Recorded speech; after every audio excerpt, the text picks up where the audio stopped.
Telangana Gaddar film awards ఫంక్షన్లో మరి అందరూ కూడా చాలా ఆసక్తిగా చూశారు.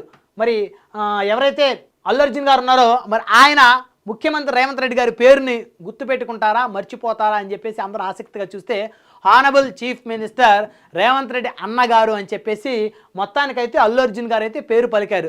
అయితే నేను తగ్గేదేలే అంటూనే తగ్గి మరి ఆయన కాస్త గౌరవంగా మాట్లాడినటువంటి పరిస్థితి ఉంది. ఎందుకంటే ఇది ఒక గౌరవప్రదమైనటువంటి కార్యక్రమం కాబట్టి అందరూ ఆయన పేరు మర్చిపోతాడని చెప్పి చాలా ఆసక్తిగా ఎదురు చూసినప్పటికీ కూడా ఆయన పేరు అయితే ఎవరు మర్చిపోలేదు, పేరు పలికారు ముఖ్యమంత్రి గారి పేరు. అయితే ఇక్కడ ఒక సన్నివేశం చాలా క్లియర్గా అందరూ అబ్జర్వ్ చేయొచ్చు.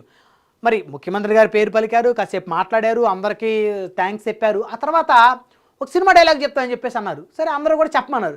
చెప్తుంటే పుష్ప సినిమాలో డైలాగ్ చెప్పి మళ్ళీ ఏదో రప్ప రప్ప రప్ప నరుకుతానని చెప్పేసి డైలాగ్ చెప్పి ఎవ్వరు తగ్గేదిలే అని చెప్పేసి ఆ వేదిక మీద కూడా మరి అల్లు అర్జున్ గారు ఆ విధంగా మాట్లాడటం అందరినీ కూడా ఒకసారి షాక్కు గురి చేసింది.